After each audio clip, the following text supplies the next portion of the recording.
we all we got, we all we need. I feel very lucky to play in this arena. Women's basketball. The leverage just vanished. Everything the WNBA Players Union was banking on, gone in less than a month. You know what's wild? Nobody saw it coming this fast. The collapse, the free fall, the complete and utter silence from the people who were screaming about power just weeks ago. Unrivaled was supposed to be the ace up their sleeve, the secret weapon, the thing that would make WNBA executives sweat during collective bargaining negotiations. Pay us more or we'll just go play there. That was the threat. That was the leverage. But what happens when your backup plan doesn't just fail? It completely embarrasses itself on national television. We're talking about ratings so catastrophically bad that even the harshest critics are shocked. Numbers so low that sponsors are quietly backing away. Viewership drops so steep that networks are already having conversations behind closed doors. And here's the thing nobody's talking about. This isn't just about one league failing. This is about the entire bargaining power of WNBA players crumbling in real time. Because when your alternative can barely pull 100,000 viewers on a good night, when games are getting beaten by reruns of shows nobody even remembers, when the revolution turns into a whisper, what leverage do you actually have left? The numbers are in. The damage is done. And what comes next will reshape women's professional basketball in ways most people haven't even considered yet. The union made a bet. They went all in. And the cards just got revealed. Stay with me because what I'm about to show you isn't just disappointing. It's a complete dismantling of everything Unrivaled promised to be. Let's rewind to where this all started. Because understanding the crash means understanding the promise. January 2025. Miami. Bright lights. Celebrity appearances. Social media buzzing with excitement. Unrivaled wasn't just launching a basketball league. They were launching a movement. Or at least that's what they wanted you to believe.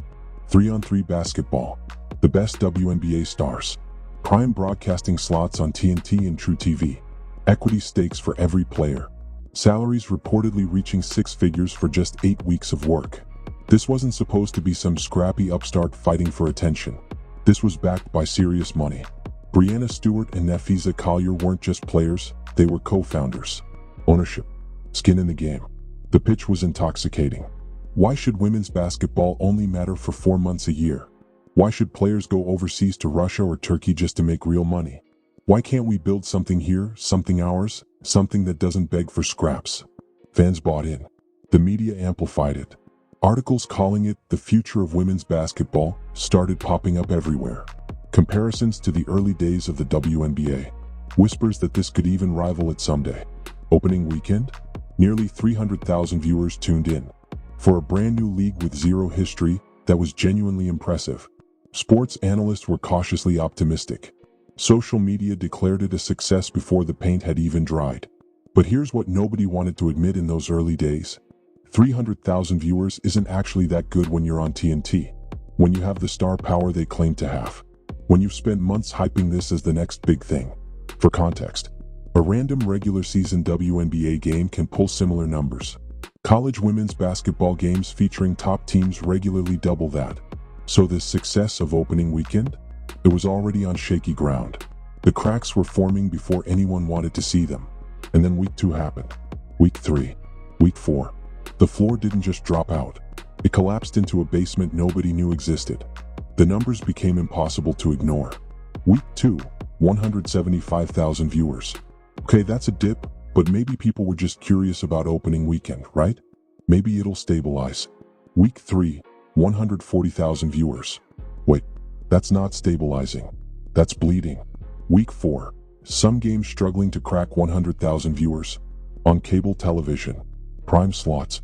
Star players. 100,000 people. That's not a professional sports league audience. That's a YouTube creator's live stream. That's a local news broadcast in a mid-sized city. And it kept falling. Reports started surfacing that certain matchups, games that should have mattered, were pulling in barely 75,000 viewers. 75,000. For a league that was supposed to be changing the game. Let me put this in perspective for you. Regular season WNBA games, the ones that players and union reps said weren't getting enough attention, weren't valued enough, weren't compensated fairly for, those average between 400,000 to 600,000 viewers. Sometimes much higher. Caitlin Clark's games? Over 1 million. Sometimes 2 million. Playoff games? Consistently over 700,000. Unrivaled was supposed to be the premium product, the alternative, the leverage, and it was getting absolutely demolished by the league it was supposed to pressure. But here's where it gets really brutal. The spin machine went into overdrive. Suddenly, people who had been screaming about Unrivaled's potential went quiet. Articles that had been celebratory started getting creative with their language. Unrivaled focuses on quality over quantity. Building a sustainable model takes time. Ratings don't tell the whole story, except ratings do tell a story. They tell the story. Because without viewers, sponsors disappear. Without sponsors, money disappears. Without money, equity stakes become worthless. And without value, leverage evaporates. The WNBA Players Union was watching their entire negotiating strategy crumble in real time. And they couldn't say a word about it. Because admitting Unrivaled was failing meant admitting they had no backup plan. No alternative. No real threat to make the WNBA blink during CBA negotiations. The silence became deafening. Now let's talk about what this really means. Because this isn't just about bad ratings.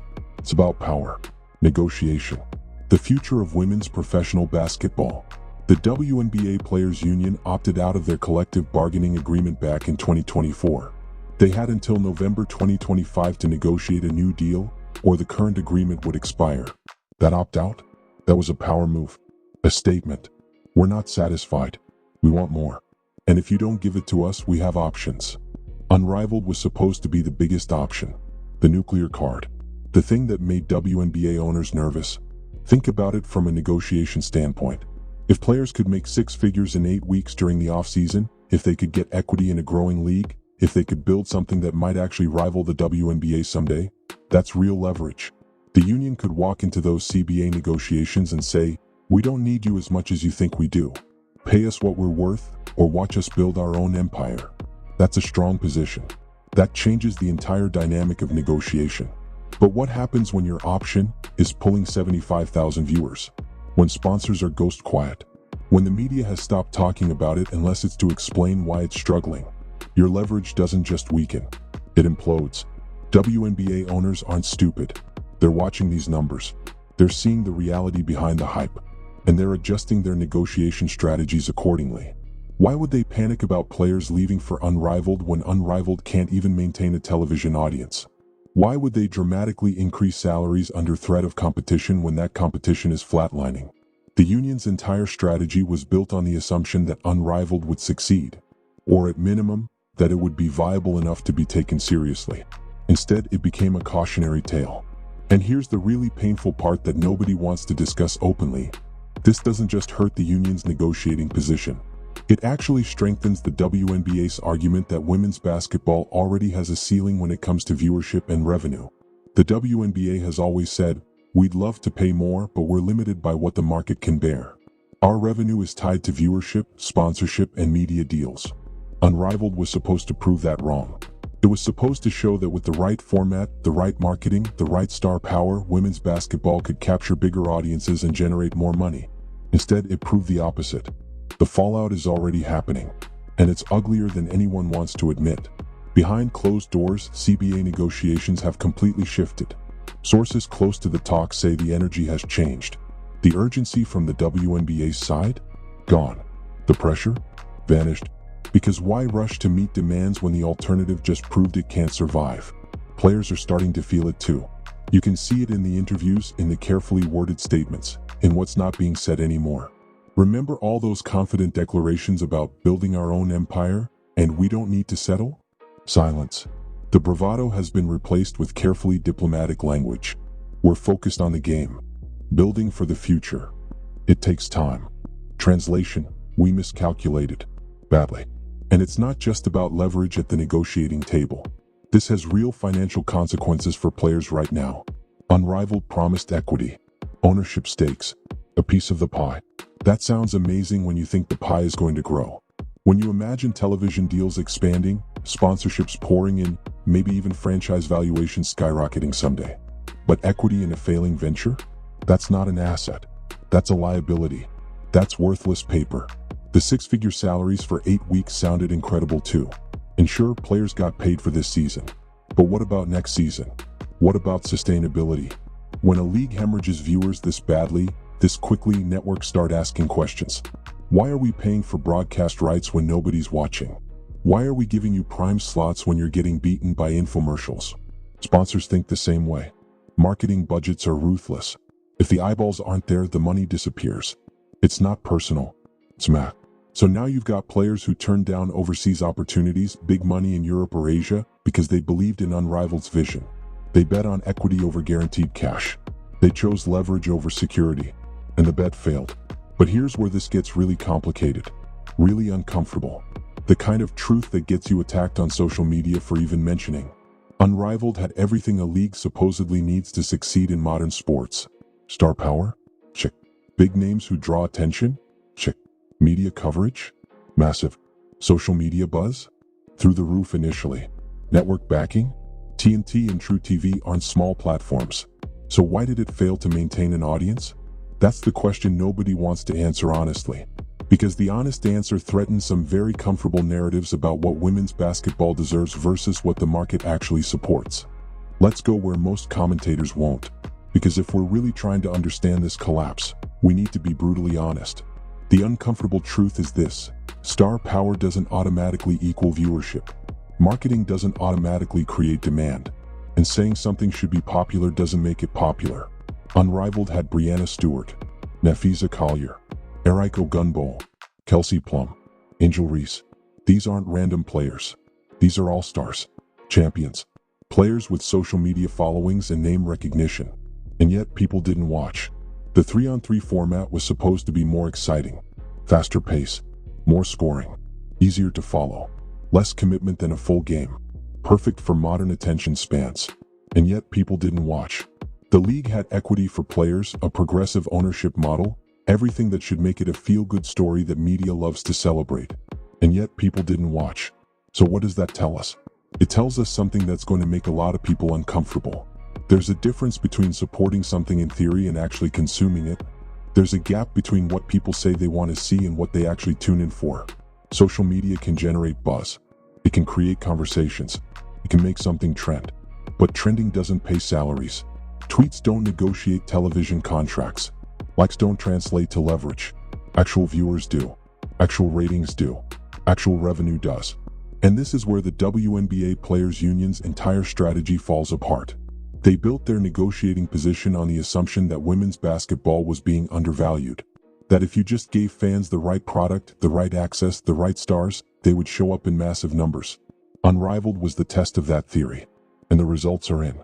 The market spoke. And it said, we're not that interested.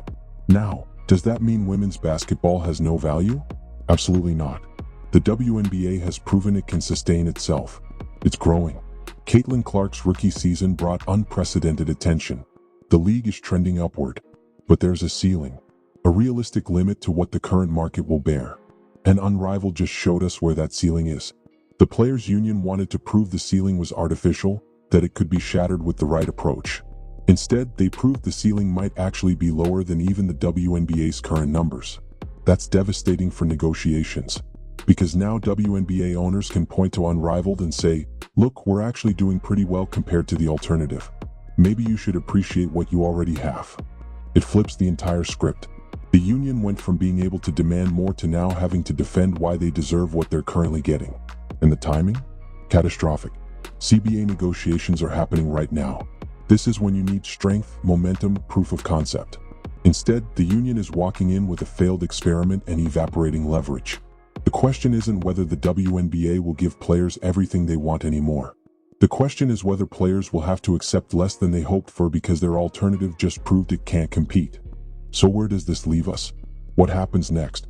And what does this really mean for the future of women's professional basketball? Let's start with the immediate impact. The CBA negotiations that were supposed to be a player empowerment moment, a chance to fundamentally reshape compensation and working conditions, are now happening from a position of weakness. The union lost its trump card. The WNBA knows it. The players know it. And everyone's pretending it doesn't matter while quietly adjusting expectations. Expect the new CBA to be far more modest than what players were hoping for. Sure, there'll probably be incremental increases, better travel conditions, maybe slightly higher minimum salaries. The WNBA isn't trying to punish anyone, but transformational change? League-altering money? Compensation that matches the demands we heard a year ago? Forget it. That ship sailed the moment Unrivaled's ratings tanked. Now let's talk about Unrivaled itself. What's its future? Can it recover? Does it even survive to see a second season? Here's the brutal reality. Leagues don't usually recover from collapses like this. When you lose viewers this fast, this dramatically, you don't just win them back by existing another year. The money will dry up. Sponsors will get cold feet. Networks will renegotiate broadcast deals, slashing what they're willing to pay. And without that infrastructure, without that financial backbone, how do you justify six-figure salaries? How do you maintain the premium product you promised? You don't. You scale back. You get smaller. You become exactly what you claimed you'd never be, a niche product for diehard fans only. Or you fold completely, quietly, with press releases about achieving what we set out to do and being proud of the foundation we built. Either way, it won't be the revolution it promised.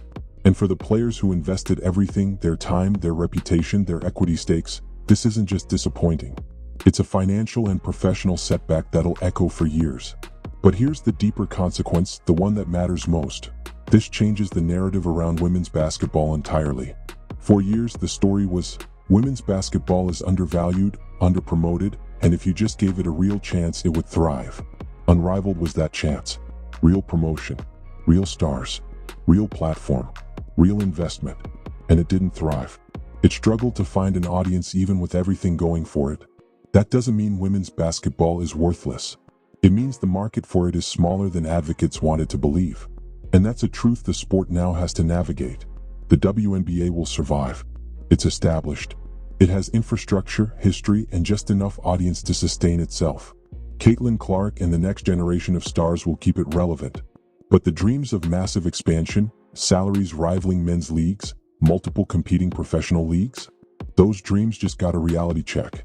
The union made a bet that they could create leverage through competition. They believed Unrivaled would be viable enough to make WNBA owners nervous. Instead, they proved the opposite. They proved that even with star power, investment, and ideal conditions, alternative leagues can't capture an audience. And now they have to negotiate from that reality. The ratings don't lie. The leverage is gone. And the future of women's professional basketball just got a lot more complicated. This isn't the ending anyone wanted, but it's the ending the numbers wrote. The game continues, but the rules just changed forever. But wait, there's one more layer to this that changes everything we just discussed. Because while everyone's focused on Unrivaled's failure and what it means for the union, there's a name that keeps getting whispered in these conversations. A player who didn't participate. A rookie who changed everything. Caitlin Clark. Think about the timing here. Unrivaled launches in January 2025. Right in the middle of the WNBA offseason. Right when basketball fans are hungry for women's basketball content after Clark's record-breaking rookie year. The league had Angel Reese. It had established stars. It had everything except the one player who actually moves the needle in women's basketball right now. Clark said no. She chose rest. She chose to sit out. And that decision might have sealed Unrivaled's fate before it even had a chance. Here's what nobody wants to admit. The ratings collapse isn't just about format or marketing or timing. It's about star power. Real star power. The kind that brings casual fans, not just diehards. When Iowa played South Carolina in the 2024 championship game, it drew 18.7 million viewers. The WNBA draft, primarily because people wanted to see where Clark would go, over 2.4 million viewers. Her Indiana Fever games regularly doubled and tripled normal WNBA viewership. Games she wasn't even playing in saw ratings bumps just because fans were invested in the playoff race. That's the difference between a star and a superstar. Between someone popular within the sport and someone who transcends it. Unrivaled didn't have that. And it showed. Now here's where this gets really interesting for the future. The WNBA Players Union is learning a harsh lesson. Their leverage isn't collective anymore. It's individual. The union's power doesn't come from having options like Unrivaled. It comes from having Caitlin Clark. And she doesn't need Unrivaled. She doesn't need alternatives. She's already the highest paid WNBA rookie in history through endorsements alone. So what happens in the next CBA negotiation? What happens when the league's biggest star has completely different interests than the rest of the union? Clark doesn't need higher base salaries, she needs the WNBA to grow so her already massive endorsements get even bigger.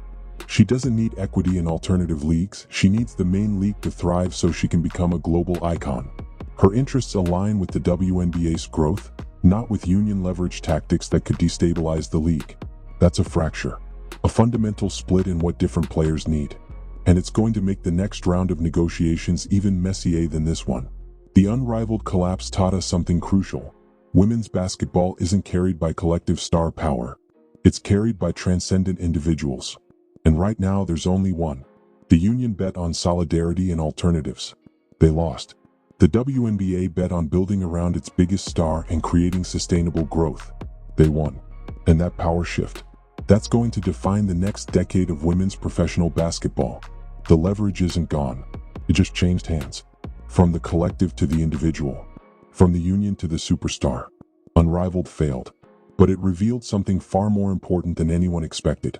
The future of women's basketball doesn't belong to leagues or unions or collectives. It belongs to whoever can create the next Caitlin Clark. Everything else is just noise.